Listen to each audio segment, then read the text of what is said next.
I'm a 3D artist, and today I'm going to redesign more Minecraft mobs into very overcomplicated versions. So there's this mod called Mutant Creatures that adds upgraded variations of creepers, skeletons, zombies, snowmen, and more. I found out about it the other day and thought there could be way more of these. I scrolled through the list of mobs in the comments on the last one, and for the first mob to redesign, I decided to do the skeleton horse. The current design is cool and all, but what if it was like the mutant skeleton?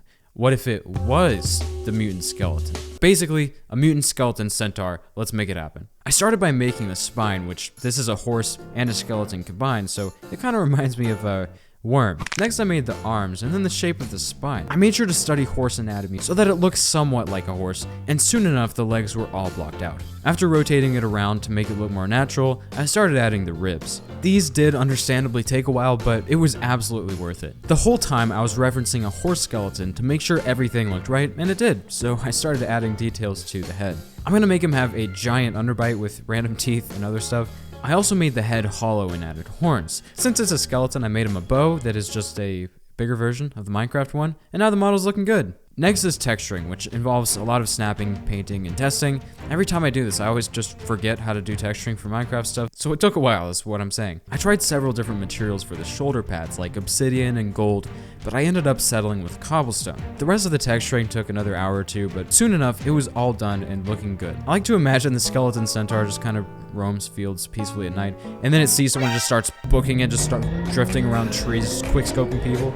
And there'd probably be different kinds that shoot various types of arrows depending on the material on their shoulders. It's just a Lionel from Breath of the Wild. It would be really cool. Mojang, get on it, or Microsoft, or whoever controls the data, I guess. Speaking of data, there are a ton of companies that have your personal data that use them in ways you probably aren't aware of. Today's video is sponsored by Mine, which is a smart data assistant that shows you all the companies that have your data and helps you decide which of them get to keep it. All you need to do is sign up with the email you want to analyze, and boom. I had over 400 companies, and I didn't even know half of them existed, and you can even see what kind of data they have on you. Even financial data. With the click of a button, Mine allows you to send a deletion email straight from your inbox to the companies you want your data deleted from, and you can always cancel the reclaim process within an hour if you want. The more data you have on the web, the more vulnerable you are to cyber threats. You can use Mine completely free right now, so there's not really an excuse not to take control of your data. They're switching to a subscription model soon, however, so try it out while it's still free by signing up at saymine.com, link in the description below. The skeleton centaur turned out great, but for the next one, I'm gonna do the blaze. There's a lot of potential for this one because it has such a unique design. So a lot of people apparently thought my wither design looked like the wither storm from Minecraft Story, but I just got an idea. Blaze storm. Let's make it. I started by creating one of the blaze heads. It was gonna be a little bit more detailed than the normal one, which is just a cube. I made the jaw able to hinge open and close, just like the wither storm. But for the body, I was not about to hand make all those details. I personally am way too lazy for that. But that's when I discovered Blender's meta balls, which are like normal balls, except they stick together. So I made the rest of the body out of them, and then threw a remesh on them to make them look like blocks. Next I added the heads on, and the model's looking pretty good. It's just missing one thing, and that thing is tentacles. To maximize laziness, I made it so that I can just draw a line and it becomes a block structure. You can even use another line to make part of it thin and part of it thick. I made a bunch of tentacles and added more details to the faces, and might I say, this is looking scrumptious, but now we need to make it actually look like a blaze, because this is a blaze storm, whatever this lumpy piece. I experimented making a particle system where the particles are actually blaze rods and they slowly float around a sphere. I even made them oriented pointing up, just like in the game. Next I made it so there's a vortex in the middle so they can spin around, and yeah, this will work. It's kind of like a little city up there. It's cool. I even made it so that if you look at it from the top, it actually says subscribe. It says subscribe. I put the basic colors on so we can see vaguely what it will look like when it's done.